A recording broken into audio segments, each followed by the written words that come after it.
तो आइए इस वीडियो में हम लोग मॉनेटरी पॉलिसी के बारे में डिस्कशन करेंगे और मॉनेटरी पॉलिसी के टूल्स के बारे में डिस्कशन करेंगे। ये वीडियो आपके लिए बहुत ज्यादा इंपॉर्टेंट होने वाली है, तो प्लीज इस वीडियो में आप लास्ट तक जुड़े रहिए, जिससे इन सब टूल्स को हम क्या कर सके, अच्छे से समझने की कोशिश करेंगे कम से कम टाइम में और ज्यादा से ज्यादा इस वीडियो से हम गेन करने की कोशिश करेंगे। तो बिना टाइम वेस्ट करे स्टार्ट करते हैं। सिचुएशंस होती हैं दो, जो हमने पहले भी पढ़ी, इन्फ्लेशन और डिफ्लेशन। इन्फ्लेशन मतलब एक्सेस डिमांड, डिफ्लेशन मतलब डेफिशिएंट डिमांड। दोनों ही कंडीशंस हमारे इकोनॉमी के लिए बहुत ज्यादा वर्स्ट हैं, हम सब जानते हैं। तो कैसे इसको करेक्ट करेंगे मॉनेटरी पॉलिसी की हेल्प से, और इसके कुछ टूल्स हैं क्वांटिटेटिव और क्वालिटेटिव, जो आपको यहाँ पे हम लोग डिस्कस करेंगे। सबसे पहले आपको दिया बैंक रेट। देखिए बैंक रेट क्या होता है? बैंक रेट वो रेट होता है जिसपे आरबीआई कॉमर्शियल बैंक्स को पैसा प्रोवाइड करती है। जैसे मुझे पैसे की जरूरत है, आपको पैसे की जरूरत है, तो आप कहां जाएंगे? कॉमर्शियल बैंक्स के पास जाएंगे। ऐसे ही कॉमर्शियल बैंक्स को पैसे की जरूरत होती है, तो कॉमर्शियल बैंक कहां जाता है? आरबीआई के पास जाता है। कॉमर्शियल बैंक कहां जाएगा? आरबीआई के पास जाएगा। समझ में आ गई बात? जब कॉमर्शियल बैंक्स को पैसे की जरूरत है, जब कॉमर्शियल बैंक्स को पैसे की जरूरत है, तो कॉमर्शियल बैंक कहां जाएगा? आरबीआई के पास जाएगा। कॉमर्शियल बैंक आरबीआई के पास गया पैसा लेने, आरबीआई ने कॉमर्शियल बैंक को पैसा तो दे दिया, ठीक है, उसके बदले में जिस तरह से हम लोन लेने जाते हैं तो हमसे बैंक इंटरेस्ट चार्ज करता है, ऐसे ही आरबीआई भी कॉमर्शियल बैंक से इंटरेस्ट चार्ज करेगा। उस इंटरेस्ट को इन दोनों की लैंग्वेज में हम लोग बोलते हैं बैंक रेट। समझ में आ गया? सपोज 1 लाख करोड़ का लोन लिया, जस्ट एग्जांपल 1 लाख करोड़ का लोन लिया कॉमर्शियल बैंक ने आरबीआई से, तो उसके बदले में आरबीआई क्या करेगा? अपना पैसा तो लेगा 1 लाख करोड़, लेकिन उसके साथ में बैंक रेट भी लेगा, जिसको हम अपनी लैंग्वेज में बोलते हैं, क्या बोलते हैं? इंटरेस्ट। क्लियर हो गया? बैंक रेट आपको समझ में आ गया क्या होता है? अभी बैंक रेट जो है ये एक्सेस डिमांड और डेफिशिएंट डिमांड की प्रॉब्लम्स को कैसे सॉर्ट आउट करता है, जल्दी से देख लेते हैं। आइए देखिए, बैंक रेट अगर इंक्रीज हो गया, बैंक रेट बढ़ा दिया, बैंक रेट कौन बढ़ाएगा? आरबीआई बढ़ाएगा, हम सबको पता है। आरबीआई ने बैंक रेट बढ़ा दिया तो कॉमर्शियल बैंक्स को लोन सस्ता मिलेगा महंगा मिलेगा? भाई बैंक रेट बढ़ गया तो कॉमर्शियल बैंक्स को लोन महंगा मिलेगा। जब कॉमर्शियल बैंक्स को लोन महंगा मिलेगा तो जो वो कॉमर्शियल बैंक पब्लिक को वो लोन सस्ता देगी महंगा देगी? ओब्वियसली जो इंटरेस्ट रेट है वो ज्यादा चार्ज करेगी। जब पब्लिक से वो इंटरेस्ट रेट ज्यादा चार्ज करेगी तो पब्लिक उस समय लोन की डिमांड क्या करेगा?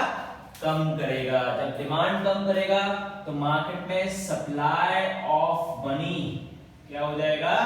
कम हो जाएगा। मतलब मार्केट में सप्लाई ऑफ मनी कम हो जाएगा तो जो एक्सेस डिमांड की सिचुएशंस हैं वो क्या हो जाएगी? करेक्ट हो जाएगी। इन केस ऑफ बैंक जब अपना रेट्स को इंक्रीज कर देगा। इसका अपोजिट कर लीजिए, बैंक रेट कम हो गया तो कॉमर्शियल बैंक्स के पास भी इंटरेस्ट, कॉमर्शियल बैंक को भी इंटरेस्ट रेट कम देना पड़ रहा है। अब वो आम पब्लिक से जो इंटरेस्ट है वो कम चार्ज कर रही है, जिसकी वजह से डिमांड क्या हो गया? मार्केट में ज्यादा हो गया। जब मार्केट में डिमांड ज्यादा हो गया तो सप्लाई ऑफ मनी भी क्या हो जाएगा? ज्यादा हो जाएगा। जब सप्लाई ऑफ मनी ज्यादा हो जाएगा तो डेफिशिएंट डिमांड की कंडीशन क्या हो जाएगी? आपकी करेक्ट हो जाएगी। क्लियर हुआ? बैंक रेट इंक्रीज होने की वजह से क्या होगा? एक्सेस डिमांड करेक्ट होगा, और बैंक रेट डिक्रीज होने की वजह से डेफिशिएंट डिमांड की प्रॉब्लम्स क्या हो जाएंगी? सॉल्व हो जाएंगी। क्लियर हो गया? समझ में आ गई बात? ये सिंपल सा हमने बैंक रेट पढ़ा। बैंक रेट और रेपो रेट में क्या होता है? आप मुझसे ये पूछेंगे। बैंक रेट और रेपो रेट बिल्कुल सेम होता है। बैंक रेट में क्या होता है? बैंक रेट में लॉन्ग टर्म पीरियड्स के लिए क्या होता है? आरबीआई कॉमर्शियल बैंक्स को पैसा देता है, और रेपो रेट में शॉर्ट पीरियड ऑफ टाइम के लिए आरबीआई कॉमर्शियल बैंक्स को पैसा देता है। और बैंक रेट में कोलैटरल सिक्योरिटीज रखवाता है, और जो आपका रेपो रेट में कोलैटरल सिक्योरिटीज नहीं रखवाता है। सिंपल सा ये आपका बैंक रेट और रेपो रेट। क्लियर हो गया? अब हम बात करेंगे ओपन मार्केट ऑपरेशन, इसकी बात करेंगे। अब हम बात करेंगे open market operation. Open market operations क्या होते हैं? तो आइए ओपन मार्केट ऑपरेशंस की बात करते हैं। ओपन मार्केट ऑपरेशंस में होता है आपका open market operations. Open market operation में सिक्योरिटीज को सेल करा जाता है और परचेज करा जाता है। गवर्नमेंट आरबीआई के बिहाफ से क्या करती है? सेल करती है और सॉरी आरबीआई गवर्नमेंट के बिहाफ से क्या करती है, सेल करती है और उसको परचेज करती है। ओपन मार्केट ऑपरेशंस में जब हम कोई चीज सेल करेंगे, ठीक है, जब हम कोई चीज सेल करेंगे, बेच रहे हैं, तो क्या होगा, जब हम कोई चीज सेल करेंगे तो आपके पास से पैसा आएगा या जाएगा। आप कोई चीज बेचेंगे, मैंने कोई चीज बेची तो मेरे पास से पैसा आया गया, मैंने कोई चीज बेची तो मेरे पास क्या हुआ, पैसा आया।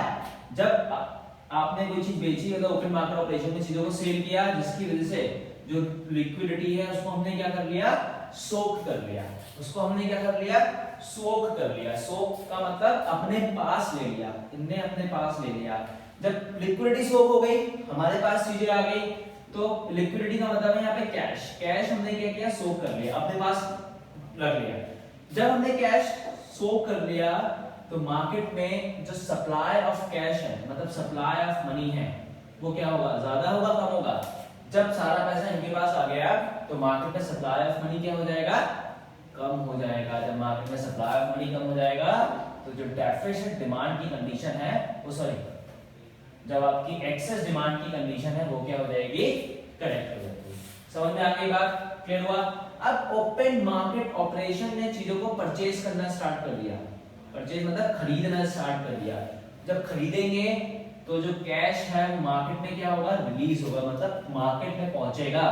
जब मार्केट में पैसा ज्यादा पहुंच रहा है तो मतलब मार्केट में सप्लाई ऑफ मनी क्या हो रहा है, ज्यादा हो रहा है। जब मार्केट में सप्लाई ऑफ मनी ज्यादा हो रहा है तो डेफिसिट डिमांड की कंडीशंस क्या हो रही है, आपकी सही हो रही है। क्लियर हो गया। पहले पैसा इनके पास आ रहा था, अब इनके पास से पैसा जा रहा है, क्योंकि उस समय ये सेल कर रहे थे, इस समय ये परचेज कर रहे हैं। क्लियर हो गया, समझ में आ गई बात। आप इसको इस तरह से अपनी बुक्स में, अपनी नोटबुक्स में इसको बना सकते हैं। क्लियर हो गया, समझ में बात आई या नहीं आई, क्लियर हुआ। उसके बाद हम बात करेंगे reverse repo rate. Reverse repo rate क्या होता है, reverse repo rate, reverse repo rate, reverse repo rate आप समझो नाम से, रिवर्स उल्टा हो रहा है। जब कॉमर्शियल बैंक्स के पास बहुत सारा पैसा आ जाता है, आप मतलब पब्लिक ने पैसा बहुत सारा जमा करा दिया, जब कॉमर्शियल बैंक्स के पास पैसा बहुत सारा आ गया, ठीक है, अब कॉमर्शियल बैंक्स के पास पैसा भाई बहुत सारा आ गया, अब कॉमर्शियल बैंक के पास पैसा बहुत सारा आ गया, कॉमर्शियल बैंक करा है, उसको कहां दें, तो वो क्या करते हैं, आरबीआई के पास उस पैसे को क्या करा देते हैं, रिजर्व को पार्क करा देते हैं। किसके पास करा देते हैं, पार्क करा देते हैं। अब कॉमर्शियल बैंक आरबीआई को पैसा दे रहा है, उसके बदले में क्या होगा, आरबीआई भी उनको रेट देगा। जैसे कॉमर्शियल बैंक देती थी तो कॉमर्शियल बैंक आरबीआई चार्ज करता था, अब कॉमर्शियल बैंक अपना पैसा आरबीआई को रखवा रहा है तो उसके बदले में कॉमर्शियल बैंक क्या करेगा, उनसे पैसा चार्ज करेगा। दिस इज कॉल्ड रिवर्स, उल्टा हो रहा है, इसलिए उसका नाम दिया गया है रिवर्स रेपो रेट। क्लियर हो गया, रिवर्स रेपो रेट। अब मैं आपसे कहूं, आरबीआई कॉमर्शियल बैंक का पैसा पार्क तो कर रहा है, लेकिन आरबीआई कॉमर्शियल बैंक को जो उसका रेट है वो कम दे रहा है, तो क्या कॉमर्शियल बैंक ज्यादा पैसा चार्ज रखवाएंगे, कम रखवाएंगे? आप कहेंगे सर अगर कॉमर्शियल बैंक्स को ज्यादा रिवर्स रेपो रेट मिलेगा तो वो ज्यादा रखवाएंगे और कम रिवर्स रेपो रेट मिलेगा तो वो कम रखवाएंगे। अब क्या हुआ, यही चीज मैं आपको समझाना चाह रहा हूं कि अगर आपका रिवर्स रेपो रेट, ठीक है, रिवर्स रेपो रेट ज्यादा है तो कॉमर्शियल बैंक्स क्या करेंगे, अपना पैसा, कॉमर्शियल बैंक आरबीआई के पास अपना पैसा क्या करेंगे, ज्यादा पार्क करेंगे। जब कॉमर्शियल बैंक आरबीआई के पास पैसा ज्यादा पार्क कर देंगे तो क्या मार्केट में वो मनी का सप्लाई कर पाएंगे? जब पैसा उन्होंने कॉमर्शियल बैंक के पास पार्क कर दिया, सॉरी सेंट्रल बैंक के पास पार्क कर दिया तो सप्लाई ऑफ मनी कम हो जाएगा। जब मार्केट में सप्लाई ऑफ मनी कम हो जाएगा तो जो एक्सेस डिमांड की कंडीशन है वो करेक्ट हो जाएगी। अब बिल्कुल उल्टा आ जाओ उसका। अब रिवर्स रेपो रेट क्या हुआ, कम हो गया।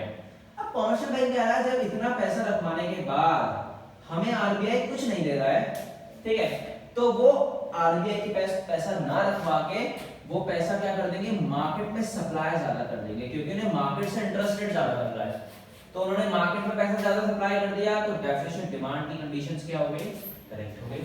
समझ में आएगा, रिवर्स रेपो रेट कम होगा तो डेफिसिट डिमांड करेक्ट होगा, रिवर्स रेपो रेट ज्यादा होगा तो एक्सेस डिमांड की कंडीशंस को सही किया जाएगा। क्लियर हो गया? यहाँ मुझे इन शॉर्ट समझाना पड़ रहा है क्योंकि वरना ये वीडियो बहुत लंबी चली जाएगी। क्लियर है? चलिए, इतना आपको समझ में आ गया। उसके बाद हम बात करेंगे भैया SLR sorry CRR, cash reserve ratio. CRR एक ऐसी टर्म्स होती है जो आरबीआई कमर्शियल बैंक से कहती है कि आपको इतना रिजर्व, कैश रिजर्व अपने पास रखना है, अपने पास है, RBI reserve bank of India को दे रहा है। अब मैं आपसे कहूं सीआरआर बढ़ गया, ठीक है, ऐसा ऐसे समझे चलते हैं एग्जांपल से, सपोज 1 लाख रुपए थे, पहले सीआरआर आरबीआई ने फॉलो कर रखा था कि भाई आपको केवल 10% सीआरआर अपने पास रखना है या आरबीआई को देना है। इसका मतलब हम 90,000 रुपए क्या कर सकते थे, लोगों को सप्लाई कर सकते थे। अब क्या हुआ, अब इन्होंने इसको बढ़ा के 20% कर दिया या 30% कर दिया। अब कितना रखवाना पड़ेगा उन्हें, कम से कम 30,000 रुपए तो भैया वो रिजर्व के तौर पर रखेंगे, 70,000 रुपए क्या कर पाएंगे, वो लोन पे दे पाएंगे लोगों को। क्या हुआ, सीआरआर बढ़ गया, ठीक है, सीआरआर बढ़ने की वजह से जो इनका अमाउंट था 90,000 से 70,000 होगा, सीआरआर बढ़ गया, जिसकी वजह से सप्लाई ऑफ मनी मार्केट में क्या हुआ, कम हो गया। पहले 10 था 30 हो गया। सीआरआर बढ़ने की वजह से सप्लाई ऑफ मनी मार्केट में कम हुआ। जब सप्लाई ऑफ मनी मार्केट में कम हुआ, समझ में बात आ रही है, जब सप्लाई ऑफ मनी मार्केट में कम हो गया क्योंकि सीआरआर इंक्रीज हो गया, अब रिजर्व में ज्यादा रखवाना पड़ रहा है, सप्लाई ऑफ मनी कम हो गया, जिसकी वजह से जो एक्सेस डिमांड की कंडीशन थी वो करेक्ट हो गई। अब इस केस में क्या हुआ, 1 लाख रुपीस, चलो मैं दोबारा आपको समझा देता हूं, सीआरआर है आपका 10%। इस केस में इन्हें रिजर्व केवल और केवल 10,000 रुपए रखवाना है और 90,000 रुपए क्या कर सकते हैं, लोन पे दे सकते हैं। तो सीआरआर कम हुआ, जिसकी वजह से सप्लाई ऑफ मनी क्या हो गया, पहले 70 था 90 हो गया, ज्यादा हो गया, सप्लाई ऑफ मनी ज्यादा हो गया, जिसकी वजह से जो डेफिसिट डिमांड की प्रॉब्लम थी वो क्या हो गई, सॉल्व हो गई। क्लियर हो गया आपको सीआरआर, समझ में आई बात? सीआरआर जो होता है वो कैश के टर्म्स में इन लोगों को रखवाना होता है, ठीक है। अब हम बात करेंगे आपकी SLR, statutory liquidity ratio, SLR, ये भी बिल्कुल सीआरआर की तरह काम करता है, बस सीआरआर में हम लोग कैश रखवाते थे, इसमें हम गोल्ड्स, सिक्योरिटीज, ये सब चीजें रखवाते हैं। एसएलआर बढ़ गया, जब सीआरआर बढ़ रहा था तो क्या हुआ था, रिजर्व हमें ऐसे ही एसएलआर बढ़ गया, जिसकी वजह से सप्लाई ऑफ मनी क्या हो गया, कम हो गया, जिसकी वजह से एक्सेस डिमांड की प्रॉब्लम सॉल्व हो गई। अब एसएलआर आरबीआई ने कहा कि भैया कम कर दो, अब जब एसएलआर सब कम हो गया तो मार्केट में सप्लाई ऑफ मनी बढ़ गई, जिसकी वजह से डेफिसिट डिमांड की प्रॉब्लम कम हो गई। सिंपल सा, देखिए कितना इजी मैं आपको समझा रहा हूं, ठीक है, समझ में आ गया बात? क्लियर है? चलिए अभी हमने ये भी पढ़ लिया, एसएलआर, सीआरआर, तो ये जो चीजें थी ये आपकी क्या कवर हो गई, ये आपकी कवर हो गई क्वांटिटेटिव। मैं आपको एक बार और यहां लिख देता हूं, ध्यान से देखते रहिएगा, आप इसको नोट कर लीजिएगा अपनी नोटबुक्स में।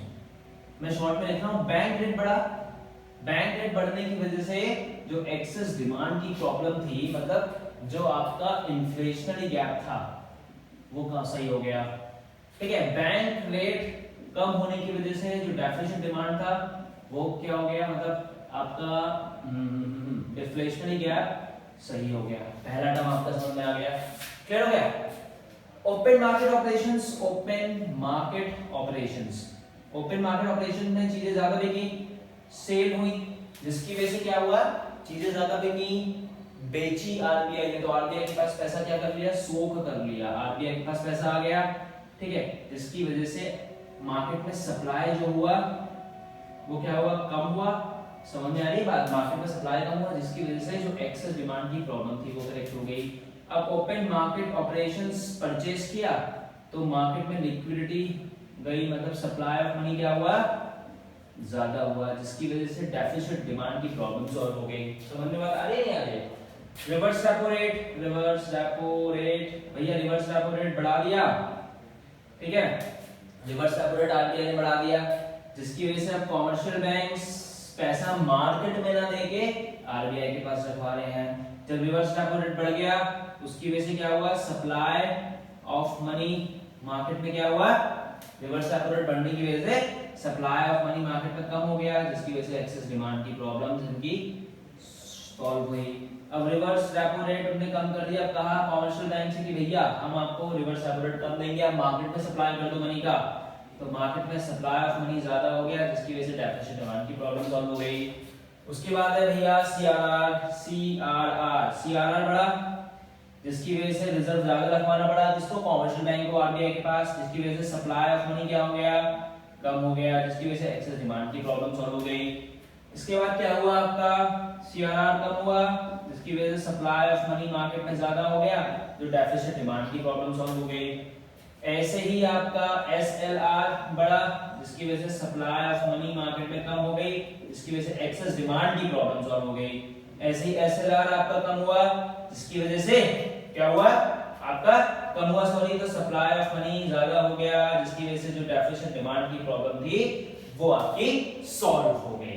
तो ये पॉइंट्स हैं, ये मैंने आपको समझाने की कोशिश करी है भैया, आप इसे समझने की कोशिश करें।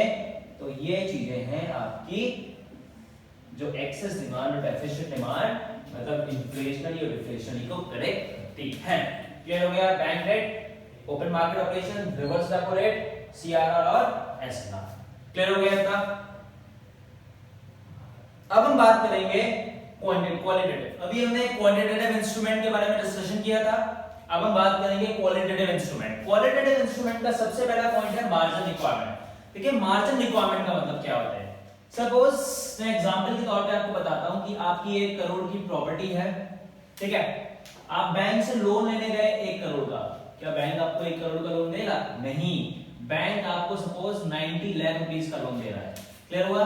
तो ये 10 लाख रुपए जो बैंक ने अपने पास कोलेटरल सिक्योरिटी के तौर पे रखे हैं ना, इसको हम बोलते हैं मार्जिन रिक्वायरमेंट, जो मार्जिन बैंक अपने पास सबमिट करके रखता है। इफ फॉरवर्ड आपकी प्रॉपर्टी की वैल्यू कम हो गई और आप लोन देने नहीं आए, तो बैंक आपकी लोन्स को रिकवर करता है प्रॉपर्टी को सेल करके। जब मार्जिन रिक्वायरमेंट कम था, केवल कितना था, 10% था, इस केस में मार्जिन रिक्वायरमेंट क्या है, आपको प्रॉपर्टी पे लोन 90 लाख 80 लाख रुपए का मिल रहा है, तो इस केस में 20 लाख रुपए मार्जिन रिक्वायरमेंट है। इसका मतलब इस केस में मार्जिन रिक्वायरमेंट बढ़ गया, 20% हो गया। अब क्या होगा जब मार्जिन रिक्वायरमेंट बढ़ जाएगा, कम हो जाएगा, तो वही डिस्कशन हम लोग करेंगे। अगर मार्जिन रिक्वायरमेंट आपका इंक्रीज हो जाता है, इंक्रीज का मतलब 10 से 20% हो गया, तो अब आपको प्रॉपर्टी में 80 लाख रुपए का लोन मिल रहा है, यानी 80 लाख रुपए का लोन मिल रहा है, हम थोड़ा रुक के ले लेंगे। तो मार्जिन रिक्वायरमेंट की बढ़ने की वजह से जो डिमांड थी लोगों ने लोन की, वो क्या कर दी, कम कर दिया, जिसकी वजह से मार्केट में सप्लाई ऑफ मनी कम हो गया। जब मार्केट में सप्लाई ऑफ मनी कम हो गया, तो सिंपल सा एक्सेस डिमांड की कंडीशंस सॉल्व हो गए, सिंपल सा। अब अपोजिट हो जाओ, अब मार्जिन रिक्वायरमेंट कम हो गया, जिसकी वजह से डिमांड लोगों ने ज्यादा कर दी, और डिमांड ज्यादा कर दी तो सप्लाई भी ज्यादा हो गई, और डेफिसिट डिमांड की प्रॉब्लम आपकी सॉल्व हो गई। तो ये कितना सिंपल सा है। क्लियर हुआ? मार्जिन रिक्वायरमेंट ये होता है कोलेटरल सिक्योरिटी जो बैंक अपने पास रखता है लोन देते टाइम, जो अभी हमने पढ़ा था ऊपर, कोलेटरल सिक्योरिटी, ठीक है। उसके बाद है rationing of credit. Rationing of credit का मतलब होता है हर लोन का इंटरेस्ट रेट अलग अलग होता है। जैसे एजुकेशन लोन का इंटरेस्ट रेट अलग है, हाउसिंग लोन का अलग है, कार लोन का अलग है, पर्सनल लोन का अलग है। एजुकेशन पे सपोज 9% है, हाउसिंग पे सपोज 8.5% है, कार पे सपोज 10% है, और आपका पर्सनल लोन पे 12%। तो अलग अलग लोन्स पे डिसाइड करता है, और ये डिसाइड कौन करता है, decided by the RBI, reserve bank of India.